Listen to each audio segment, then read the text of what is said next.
Good evening, and thank you so much for joining us. We're going to begin with major news in the fight against COVID. Pfizer today applied for emergency use authorization for its vaccine in children ages 5 to 11.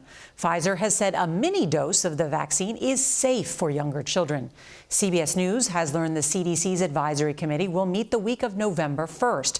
That means your child might be able to get that first Pfizer dose as early as the first week of November. This comes as President Biden made a new pitch to convince all eligible Americans to get their shots. He also said vaccine mandates are working and a big reason why new cases and hospital admissions are down.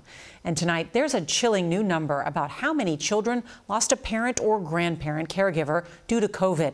So there's a lot to get to, and CBS's Nancy Cordes is going to lead off our coverage tonight from the White House. Good evening, Nancy. Good evening, Norah. You know, doctors have long said that vaccinating kids is key to slowing the pace of the pandemic. And Pfizer's move today means the younger set could start getting their shots about 10 months after the vaccines were first okayed for their parents. Tonight, 28 million children are one step closer to potentially life-saving protection.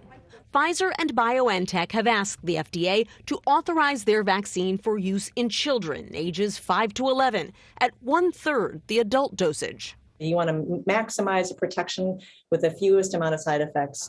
Dr. Grace Lee leads a CDC advisory board. She's a pediatrician at Stanford.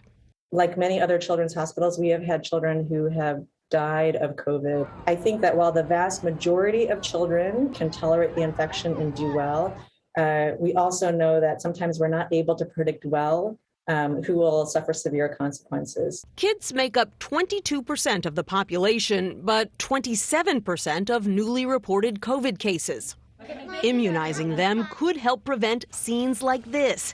Danville, Pennsylvania schools forced to close this week because quarantine rates were too high.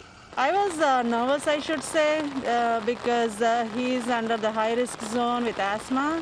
A heartbreaking new study in the journal Pediatrics finds that COVID caused more than 140,000 U.S. children to lose a parent or grandparent caregiver over the past 15 months. That's 1 in every 515 children. Black and Hispanic children were even more likely to lose a caretaker. 700,000 people dead in the United States.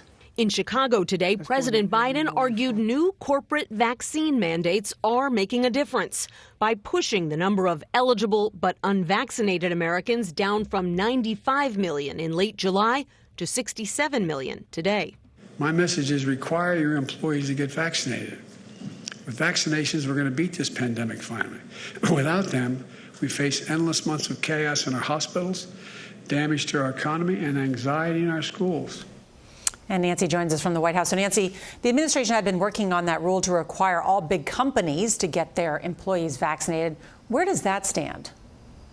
Norah, President Biden said today that the Labor Department is almost done crafting that OSHA rule. It would apply to all companies of 100 employees or more, and it would say that those companies must require their workers to either get vaccinated or submit to regular testing. That applies to about 100 million Americans, and fines would be imposed on companies that don't comply. Nancy Cordes, thanks very much.